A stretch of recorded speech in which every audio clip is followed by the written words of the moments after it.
My brothers and sisters, welcome to episode number 153 in the Gospel of John. Today is going to be I am forsaken versus it is finished. We're back at the foot of the cross, just like yesterday. And there we find four women and John and, of course, Jesus. And they're all close enough that they can hear what each other is saying. And today, Jesus says, my God, why have you forsaken me? It's one of the 7 things he says on the cross.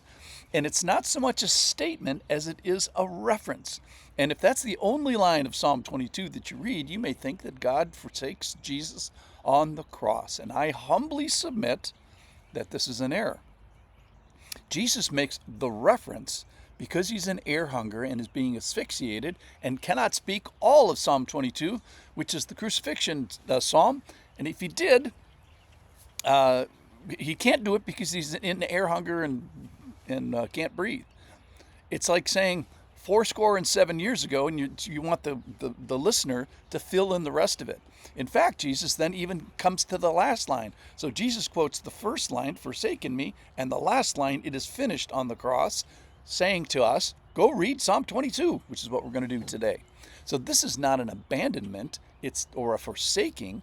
It's the triumph of Psalm 22. You cannot read the why have you forsaken me psalm and concludes that God forsakes or abandons or is separating. He's referring all of Psalm 22. So let's do that. Psalm 22, verse 1. My God, why have you forsaken me? Why are you so far from saving me from the words of my groaning? Oh my God, I cry by day, but you do not answer, and by night, but I find no rest. Yet, so here's kind of the turn. The person is turning. It's the psalm written by David. Yet you are holy, enthroned on the praises of Israel. In you our fathers trusted. They trusted, and you delivered them. To you they cried and were rescued. And in you they trusted and were not put to shame. So we see this decision and turning. And like many psalms, it kind of starts with feelings and circumstances, and then he declares, let's go back through history, and he does that and says, this is what our fathers did. I'm going to jump down to verse 11. Here's Jesus' prayer. Be not far from me, for trouble is near. There's none to help. Many bulls encompass me, the bad people around the cross. Strong bulls of Bashan surround me.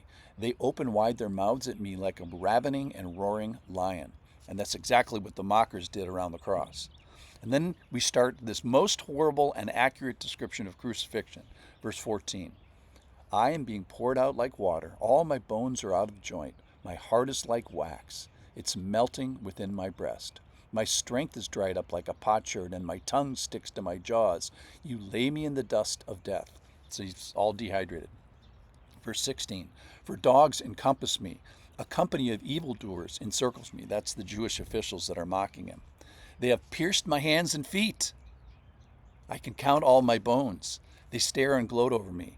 They divide my garments among them. For my clothing they cast lots. So we've already seen many of these are prophecies of Psalm 22 being fulfilled. Verse 19, but you, O Lord, be not far off. He prays for intimacy. To you, my help, come quickly to my aid. Then let me jump down to verse 23. All you offspring of Jacob, glorify him, and stand in awe of him, all you offspring of Israel, for he is not despised. Pay attention. He is not despised or abhorred the affliction of the afflicted. He has not hidden his face from him. He has heard when he cried to him. Psalm 22 is not about abandonment. He says he's not despised, not abhorred. He's not hidden his face, and he has heard. Verse 27, all the ends of the earth shall remember and turn to the Lord. All the families of the nations shall worship before you. For kingship belongs to the Lord. He rules over the nations. So it's not a psalm about abandonment. It's a psalm about victory and triumph and majesty and accomplishment. And like many psalms, it starts with bad feelings and problems, and it ends in glory and praise. So here's the final line of it, which Jesus also quotes on the cross. It shall be told, this is verse 30, it shall be told of the Lord to the coming generation. They shall come and proclaim his righteousness to a people yet unborn, that he has done it. So that's translation from the Hebrew. The translation in the Greek probably said, in Aramaic, Jesus said, "It is finished." So Psalm 22 is quoted at the beginning, my God, why have you forsaken me?" And at the end, he's done it. It's finished. And Jesus is telling you, go read Psalm 22. I can't tell you all the wonderful things that are in Psalm 22. It's a perfect description of crucifixion. And Jesus says, it's finished. It's accomplished. You did it, Father. The rescue is complete. You've seen me all the way to the end. The promises have been fulfilled. Jesus quotes the beginning of Psalm 22, he quotes the end of Psalm 22, and he uses two sentences of the only 7 that he has, because he's air hungered to death, to bookend the two sides of Psalm 22, to refer us to all the in-betweens.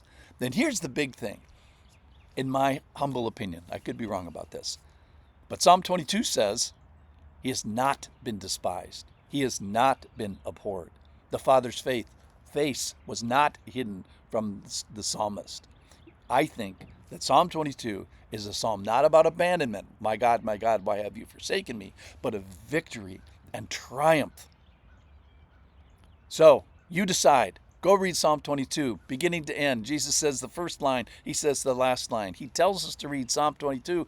I suggest we do it. Thanks for listening.